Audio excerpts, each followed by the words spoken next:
Oi pessoal, tudo bem? Ralph Peter com vocês novamente, programa Livros em Revista, que vai ao ar toda segunda-feira às 19 horas pela nossa BCC Television, que gera todas essas imagens e que depois disponibiliza no YouTube, Instagram, Facebook e vai por aí. Aliás, se vocês puderem fazer a fineza de nos seguir e principalmente se inscrever no nosso programa no YouTube, porque dessa maneira nós manteremos o programa vivo e que sejamos mais 12 anos felizes juntos por aí. Valeu?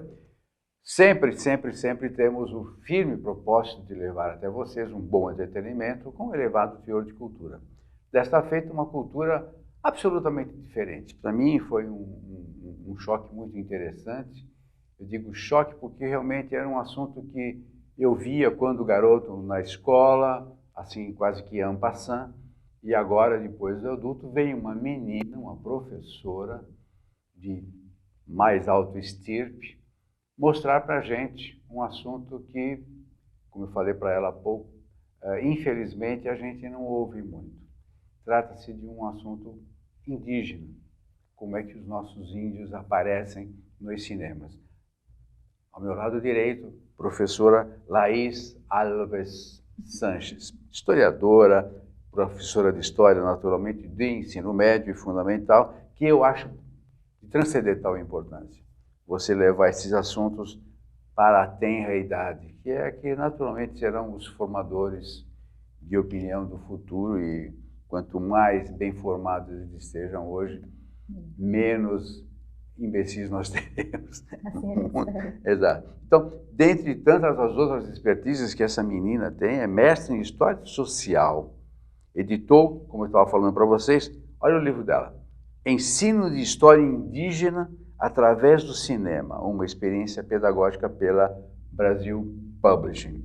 Menina, muito obrigado por ter vindo. Muito obrigada a você pelo convite. Você está brilhantando o espaço aqui, e não só com a tua beleza, como também pelas coisas que você vai falar para a gente, que são muito importantes, mesmo, independentemente das tuas qualidades plásticas. Obrigada. Resta a qualidade de tudo aquilo que você vem amealhando ao longo do tempo. Aliás, pela tua juventude, pela maneira como você age, pela maneira como você se apresenta, a impressão é que daí que você nasceu lendo livro de história, o que é isso? Foi praticamente isso. Desde muito pequenininha, eu sempre fui uma apaixonada por livros. Né? Então, minha mãe até brinca que não tem espaço mais para eu guardar livro, porque desde pequena sempre foi assim. Tua mãe está quase deserdando por causa disso. Ah, não, minha mãe desistiu. Quando eu fui mudar de casa, ela falou que os livros não iam poder ir junto, porque não ia caber. Tinha que ir. Porque ela estava assim, desesperada. E toda vez que eu passo numa livraria, eu saio com um também, porque não tem jeito. E eu decidi que eu ia cursar História quando eu era muito nova. Eu estava lá na 8ª série, que hoje seria o 9º ano, e por conta dos meus professores de História, eu fiquei apaixonada. E eu precisava estudar cada vez mais, precisava ver filmes sobre os temas de História, e eu tinha decidido ali que eu queria fazer História. E aí depois, com o ensino médio, algumas outras dúvidas, eu tinha... Minha única dúvida era se eu faria primeiro História, ou se eu faria História depois, como um hobby, alguma coisa assim. Mas aí foi acabando o ensino médio e não teve jeito. Eu tive que cursar História porque é, de fato, algo que me encanta desde muito pequena. E você quis ser professora ou foi professora por questão, naturalmente, de sobrevivência? Não, eu já tinha uma ideia. Já tinha uma ideia que eu queria. E lá na USP, você não entra no curso de licenciatura em História. Você se matriculou no bacharelado e depois que você cursa uma parte dele, você abre a licenciatura na Faculdade de Educação. E aí eu falei, não, vou ver como é que funciona. E eu fui convidada para dar aula na virada do 1º para o 2º ano da faculdade. Já? Fui chamada... O pessoal sacou que aqui tem. E aí eu fiquei muito empolgada, porque eu falei, é agora o momento de descobrir, porque se não for sala de aula, eu tenho tempo ainda para pensar no que eu quero. Né? Então eu fui chamada justamente para uma matéria diferente, ela era dentro da grade curricular, mas era uma matéria de cinema e história. Então eu comecei a licenciatura, comecei a dar aula e essa relação com o cinema logo de cara, assim. Então eu tinha 19 para 20 anos, eu comecei a dar aula.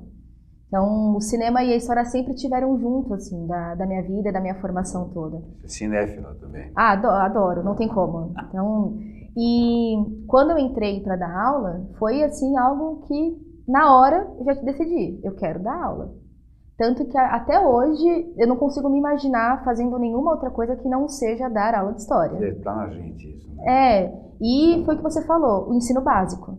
Eu tenho vontade de dar aula em curso universitário, essas coisas, mas eu não quero sair do ensino básico. E eu também dei aula para ensino básico, noturno, curso noturno, onde você tem ali as pessoas normalmente com uma condição econômica mais baixa, né? E olha, e é incrível quando você nota a fisionomia alterar, quando alguém descobre alguma coisa nova, você vê aquela criança, que é criança ainda, certo? Sim. Se modificando ou te acompanhando, alguns não gostando, né? É um despertar, é uma coisa maravilhosa. Eu também acho que quem é professor, particularmente nessa faixa que você milita, primeiro é um estoico, é um herói. No caso, uma heroína. Não, é verdade. Não é, tem uma série de dificuldades mesmo. Não dá para negar. Muito. Infelizmente, o professor no Brasil, tanto que é uma das profissões menos pagas. E que hoje os alunos cada vez querem menos. Quando você faz aquela pesquisa básica com o terceiro ano do ensino médio, quase ninguém quer fazer licenciatura. Como que você está convivendo? Como é que você está bypassando, aproveitando o ensejo aí? Como é que você está conseguindo, se é que está conseguindo, né, bypassar o lance desse boom digital, ou seja, a internet, tarará, porque a molecadinha hoje já vem te fazer perguntas que eles já sabem a resposta. Ah, sim. Só para ver se os caras querem sacanear o professor. Sim, hoje o teste é bem maior. Eles querem saber se você sabe o que ele já soube, certo? Como é que você está? Você se imune de alguma outra ferramenta? Porque você tem que suplantar isso aí, certo? Senão, a tua aula vai para o brejo. Vai. Eu acho que a gente sempre tem que tomar o cuidado de estar junto com o aluno. Então, normalmente, o que eles falam, que estão lendo, que estão assistindo, os sites que eles pesquisam, esses vídeos que eles acompanham, os canais do YouTube, eu estou sempre acompanhando junto. Então, é a maneira que eu tenho de conseguir falar o mesmo idioma deles. Não, então essa é a ideia. Isso significa que você convive com eles diuturnamente. Olha, o tempo todo. E tem coisas que são muito ricas, porque tem coisas que eles fazem, que eles aprendem, que a gente não teria, talvez, o interesse de ir atrás, e que a gente acaba gostando. Tem uma série de livros, uma série de coisas que são eles que apresentam. É aquela história, a gente sempre tem algum momento para aprender alguma coisa nova. Sim, né? Mas é bastante difícil, assim, hoje em dia os alunos estão cada vez mais antenados, e o grande desafio que a gente tem é justamente ajudá-los a filtrar o que eles encontram, né? Então, eu acho que essa é a maior dificuldade. Era isso que eu ia te falar, quer dizer, o fato deles estarem com muitas informações não significa que eles estão bem formados. Né? Não. Isso tem dado bastante trabalho, porque a internet ela fez uma coisa muito boa, que é a gente poder colocar aquilo que a gente pensa.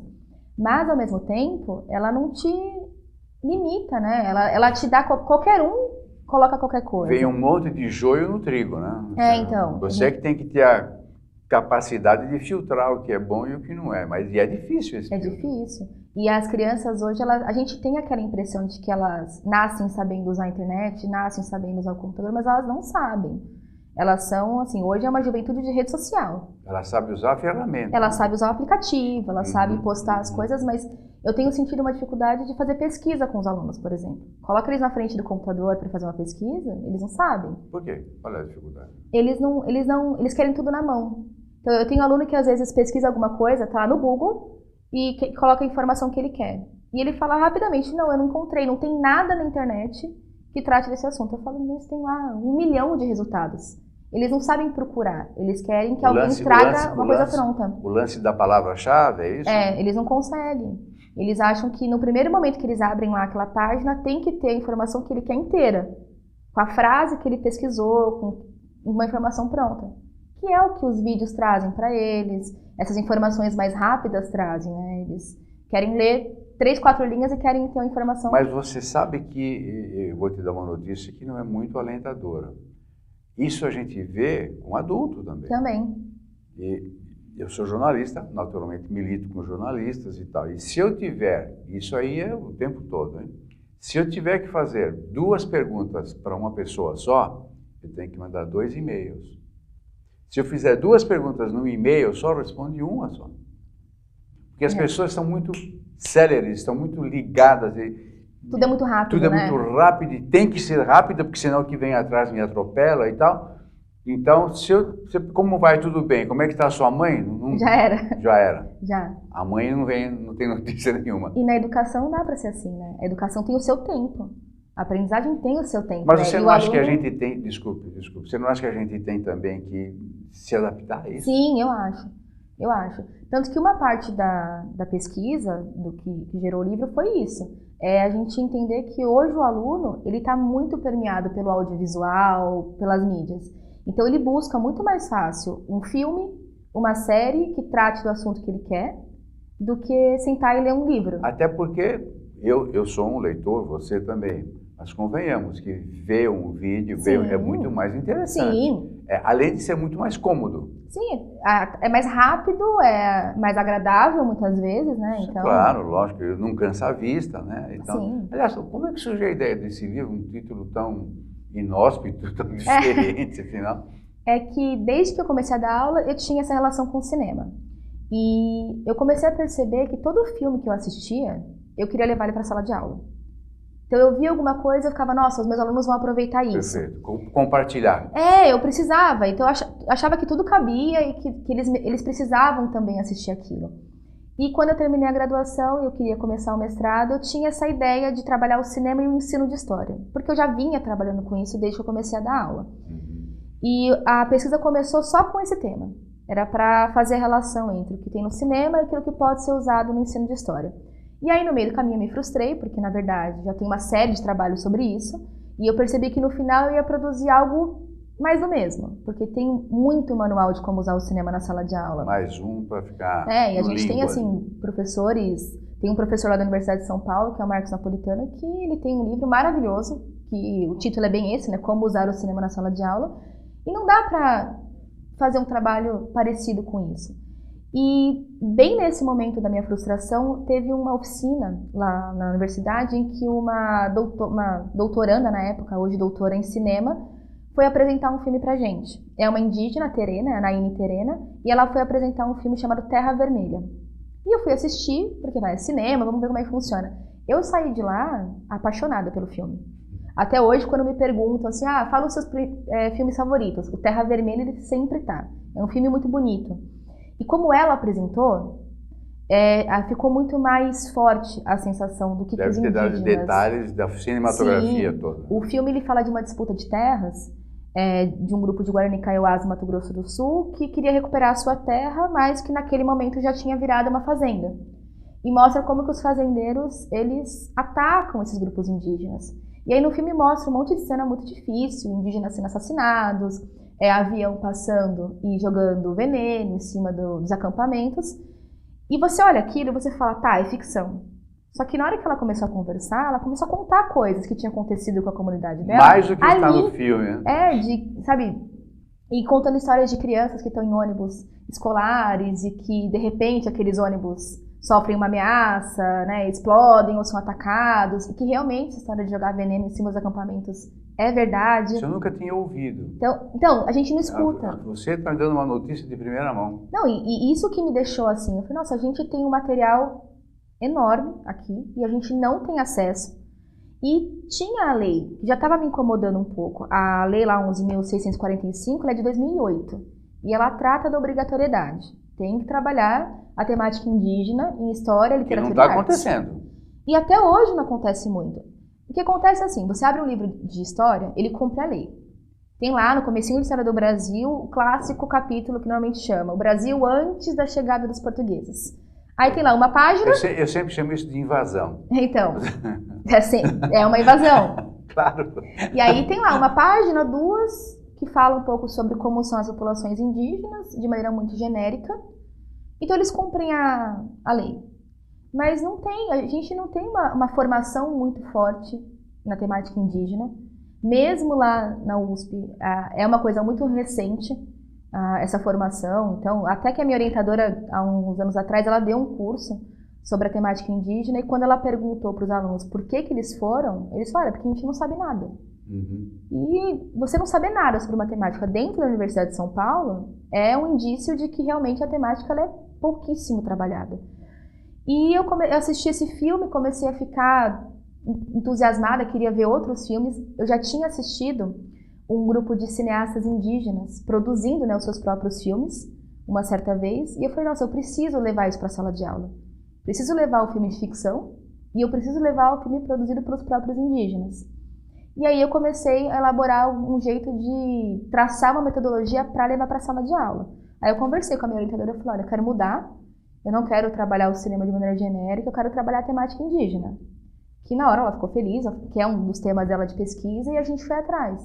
Mas é uma coisa muito diferente mesmo. Não... E como é que você conseguiu o material? Porque se nós não temos notícia, eu imagino que esse material deve estar camuflado em algum lugar, ou escondido, sei lá. Eu tinha essa impressão também no começo, de que eu só ia conseguir coisas na Cinemateca, que eu ia encontrar um monte de coisa que não está disponível. Mas tem muita coisa disponível, essa é a vantagem da internet também, né? Quando eu comecei a fazer a pesquisa, eu separei 3 filmes, que eram de fácil acesso. Esse é Terra Vermelha, que se encontra no YouTube facilmente. Terra Vermelha. Terra Vermelha, do diretor Marco Beck, se eu não me engano, ele é de 2008. É um filme lindíssimo. Você vê, 2008 não é tão longe assim essa data. Não é tão longe. Antes disso não tem nada. Tem muita coisa. Tem? Tem muita coisa. Quando eu comecei a pesquisar um pouco mais, porque eu tinha começado com 3 filmes, né? O Terra Vermelha, o Xingu, que ele surgiu bem no momento que eu estava mudando a minha pesquisa, então ele já estava ali... O Xingu fez até um certo sucesso. Fez um sucesso, então eu falei, vou levar esse porque os nossos alunos precisam pegar os filmes comerciais e saber ler esses filmes. Acho que o Xingu, desculpe, mas estou tentando me lembrar, o Xingu veio até na esteira do Vilas Boas, que estava em alta. Sim, aí, foi numa comemoração. Foi logo que fez 50, 60 anos do parque. Tanto que o filme ele mostra a ótica dos irmãos Vilas Boas, né? Isso, é um filme muito bem construído, mas é o olhar do branco chegando no território indígena. E tinha esses cineastas indígenas, porque tem uma ONG desde 97, chama Vídeo nas Aldeias. Eles produzem o filme indígena. Eles são 2 produtores que vieram para cá, a Mary Correia e o Vincent Carelli. Eles vieram produzir filmes indígenas e eles ensinaram os grupos indígenas a produzir seus próprios filmes. E eles fazem o que com esses filmes? Eles divulgam entre eles. O primeiro momento era esse, porque para começar a desmitificar essa ideia do índio brasileiro, como se fosse uma coisa só. Então, o grupo dos Panará faz os seus vídeos, o grupo dos Axanincas faz o deles, os Coicuros fazem os deles. E são muito diferentes entre si? São muito diferentes entre si. A gente tem uma ideia muito eu imaginava, estereotipada, né? Se eles não fossem diferentes, não existiriam diversas tribos. Sim. Cada tribo, lógico, tem a sua autonomia e tem a sua própria fisiologia, né? Imagina até gastronomia, e vai por aí. Mas eles se aceitam, não? Já que você se enfronhou tanto. Eles têm, na verdade, desde os anos 70, eles começaram a fazer um movimento um pouco contrário do que era feito. Antes existia uma negação muito grande de falar em índio brasileiro. A cada um quer falar o seu próprio nome, trazer a sua própria cultura.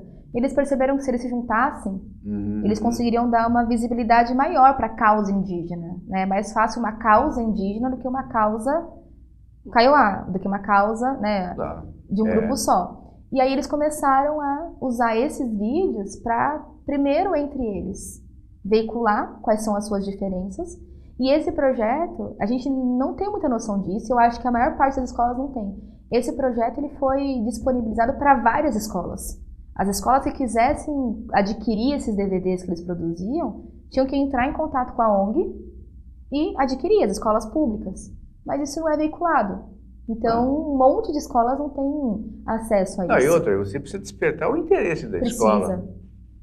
E aí, como é que vai encaixar isso? Como é que vai fazer? Como é que faz? Onde se encaixa? Então, e eu acredito, desculpe te interromper, é que o assunto é palpitante. Tá? E como é que... A impressão que eu tenho é que as crianças gostam de ouvir isso. Gostam. Tem 2 coisas. Quando você pega uma criança, eu sou da aula do Fundamental 2 e médio, sou do 6º ano para frente. Qual é a idade dessa? 10 anos, 11 anos. Né? Até o 5º ano é a professora polivalente, né? Uma professora só. É o pedagogo. Normalmente, quando eles chegam no 6º ano, eles não aguentam mais falar de história do Brasil. porque é o principal assunto do 1º ao 5º ano. Então eles estão assim meio traumatizados. Tanto que todo mundo adora professor de 6º ano de história porque não fala de Brasil. Ele altera todo o esquema. Porque se volta lá na antiguidade, você vai falar de Egito, vai falar de Grécia, e você é adorado pelos alunos. Desperta uma outra curiosidade. Outro viés, né? Aí quando você volta a falar de Brasil depois no 7º, 8º ano, eles vêm com aquela história, não aguento mais a história do Brasil. Mas quando você traz para eles uma visão diferente do que eles estão acostumados a ver, eles entram na história também.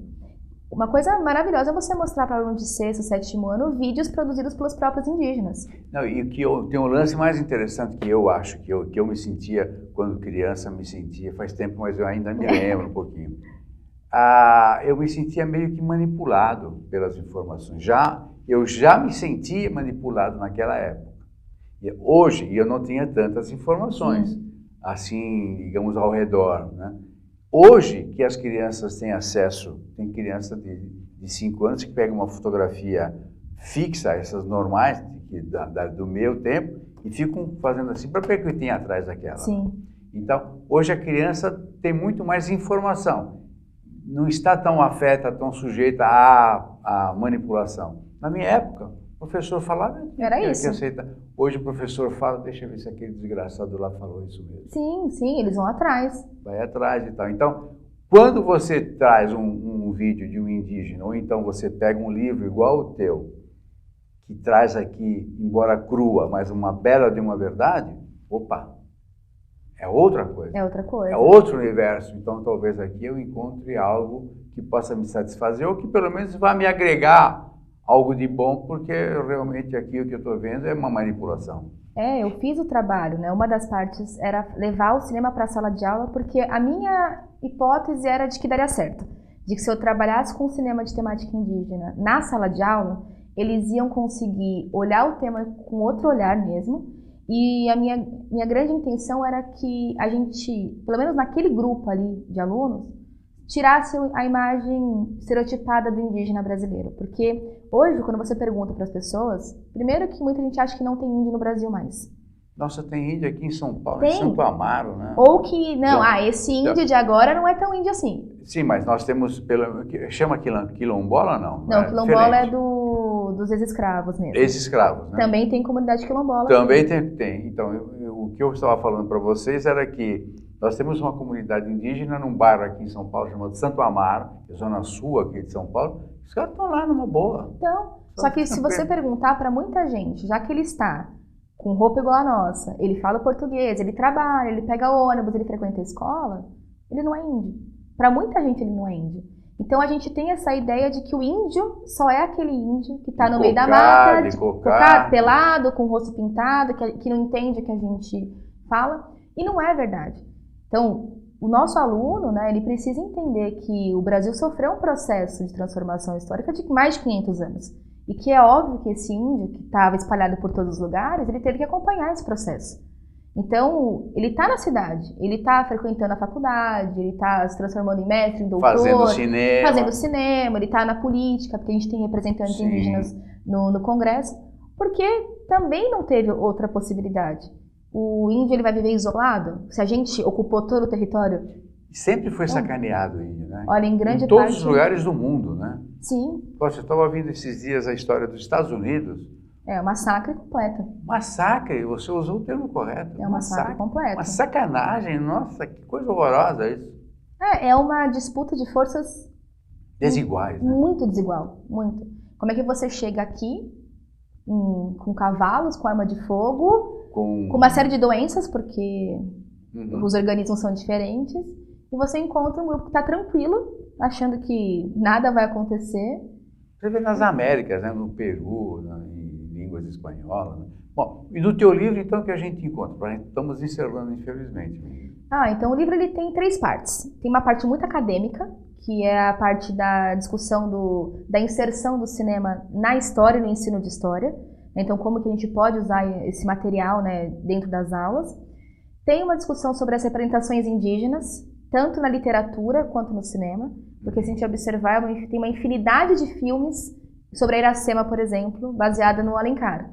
Né? Então, como que foi construída essa imagem do índio brasileiro. E tem um recorte. Os filmes sobre as populações indígenas, eles existem desde o comecinho. Ele se mistura com o início do cinema. O início do cinema no final do século XIX. E a gente tem lá, 1910, os primeiros filmes de temática indígena no Brasil. Mas eu pensei a partir dos anos 70 para cá. Precisava fazer um recorte, sim, né? Lógico, claro. E dos anos 70 para cá a gente tem uma construção muito forte dessa imagem do indígena, tanto estereotipada quanto desses grupos que estão tentando mostrar que essa visão não é uma visão correta. Então eu fiz um estudo sobre isso e apliquei algumas atividades em sala de aula. Eu fiz alguns recortes temáticos e fui trabalhar com as minhas turmas de Fundamental 2 e de Ensino Médio na época. Então, nas aulas de história, dentro dos temas de história do Brasil, eu inseria as discussões e eu tinha uma matéria de linguagem cinematográfica também, era uma optativa na escola. Então, aí eu pude discutir, além do enredo, as questões de filmagem mesmo, as questões técnicas, para que o aluno pudesse entender melhor, né? Porque o filme ele é um retrato daquilo que o produtor quer. Ele é um retrato da realidade, ele é uma construção histórica. E qual é, você falou com a imagem do índio, qual é a imagem correta que nós devemos ter aqui, agora que você se enfronhou tanto, por favor, nos elucide. Qual é a imagem correta? Quando a gente fala índio brasileiro, tá? Tirando aqueles chavões lá de índio com cocar, pelado e tal, a índia seminua, aquilo tudo, tá? Qual é a imagem que a gente tem que ter do índio? Vamos falar hoje? Ou eu acho que a imagem que a gente tem que ter, na verdade, é de encarar a diversidade. É entender que não existe um único índio no Brasil, eles são muitos, e entender que eles estão aqui. Entender que não é porque as populações indígenas, elas alteraram algumas das suas formas de vida, que elas deixam de ser populações indígenas. Então, indígena é uma etnia. Não é um hábito de vida, não é um costume de vida. Então é a gente entender que existem várias populações indígenas que estão aí tentando mostrar os seus costumes, as suas religiões. As raízes, né?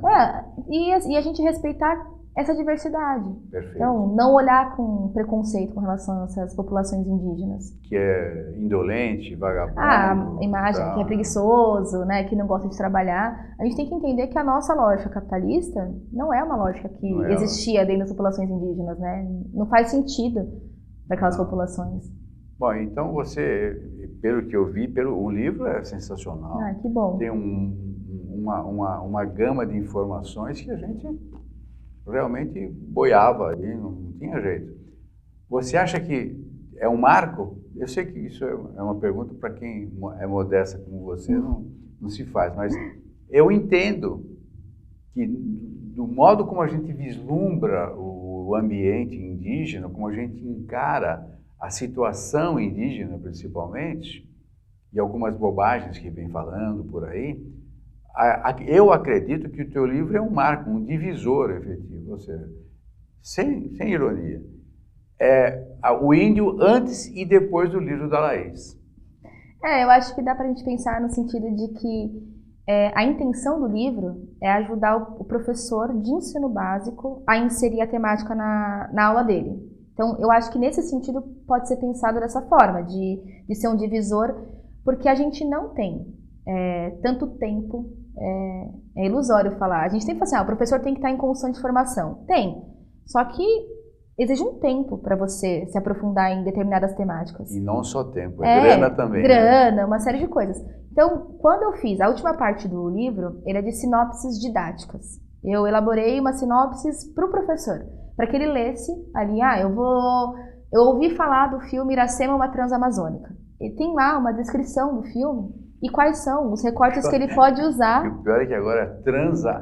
Mas, óbvio. É um filme dos anos 70. Né? Então, hoje, se você colocar para os alunos, você demora meia hora para conseguir explicar do que é o filme. Não, e fica a transa amazônica, não é? Transamazônica. Não, porque tem toda essa questão, né, de veicular a imagem da mulher indígena de maneira sexual. Pejorativa, e tal. Né? Lógico, né? E o livro tem essa pretensão, assim.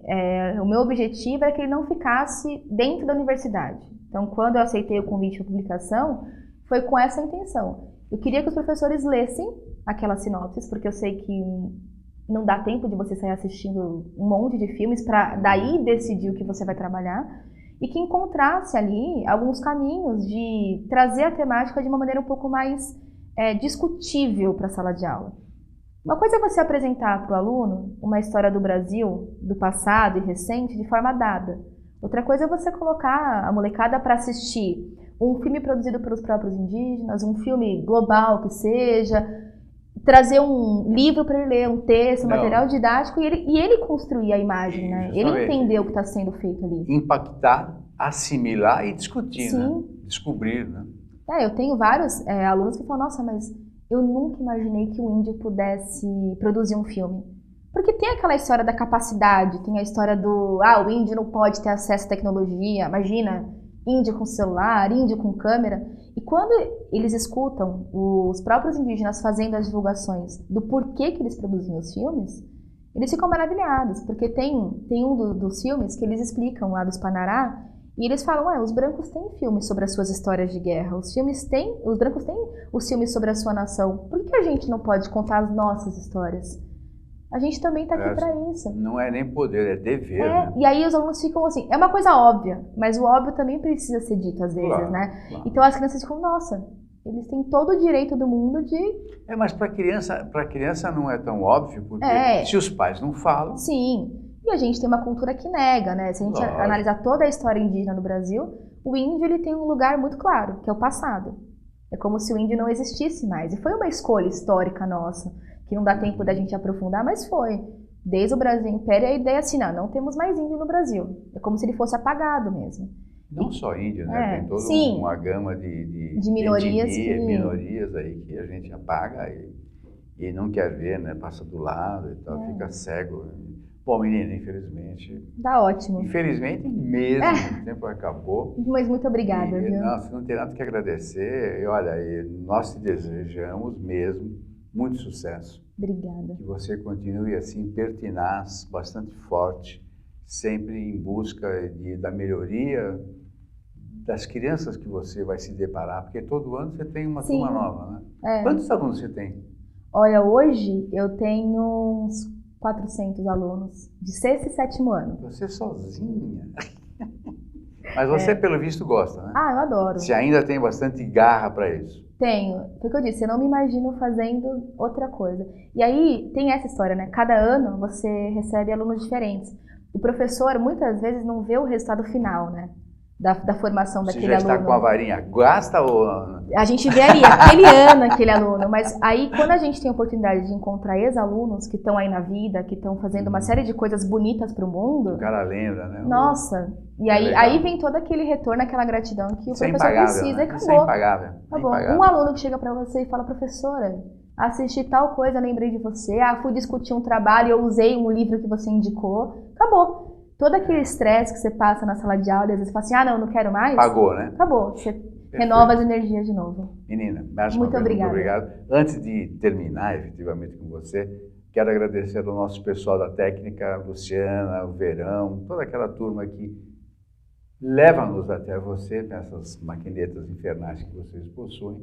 Maria Estela Guedes, que através do seu site www.com nos insere em todo o universo maravilhosamente lusófono e que nos dá uma audiência absolutamente muito gabaritada. Você será visto em Lisboa?